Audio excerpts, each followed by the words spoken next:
di un'altra città della mia. Siete curiosi? Allora io, Benica di Gonti.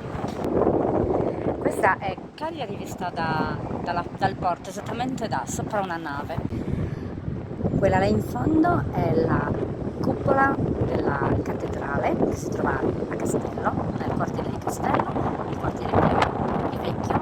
È ben visibile il Colle di Buoncamino, la torre, guardate come è bella, anzi come sono belle le due torri, sia quella di San Pancrazio che quella un po' più in basso dell'Elefantino, detta così appunto per via dell'Elefantino che c'è in una delle sue pareti.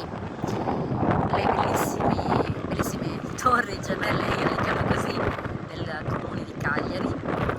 Questo splendido angolo pittoresco, i portici di via Roma, in fondo la basilica di Bonaria e per finire il Monte Salve.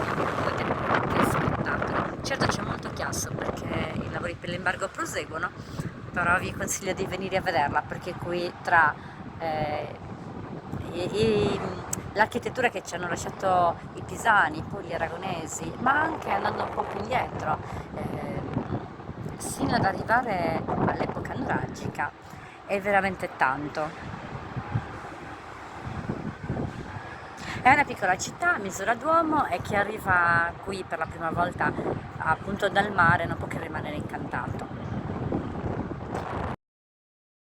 La spremuta l'ho preparata con limone, non con l'arancia, ma c'erano anche cocoedas, pardolos, mandarini, finocchi. Una limonata con le arance raccolte nel giardino di Babbo. Wow!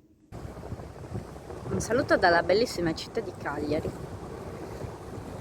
La nave si sta allontanando, la vista è mozzafiato.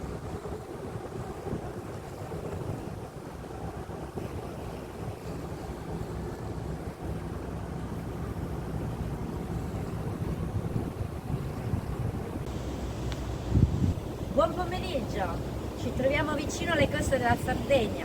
Siamo in partenza per la Sicilia e vi voglio raccontare di quello che spero sia un bellissimo viaggio. Per cui seguite i miei video. Aio! Benica di Conto!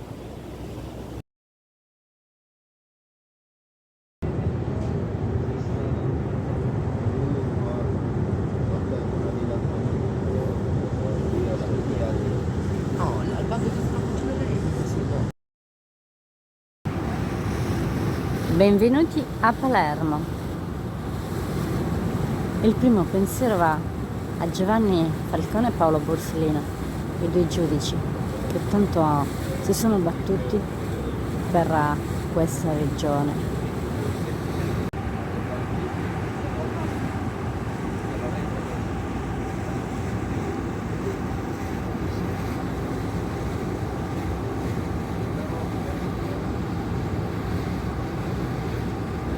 Sono le 5 e tra poco sbarcheremo. Prossimo appuntamento, Caccamo. Non fatevelo raccontare, seguite i video. Ciao e Esibirisanus.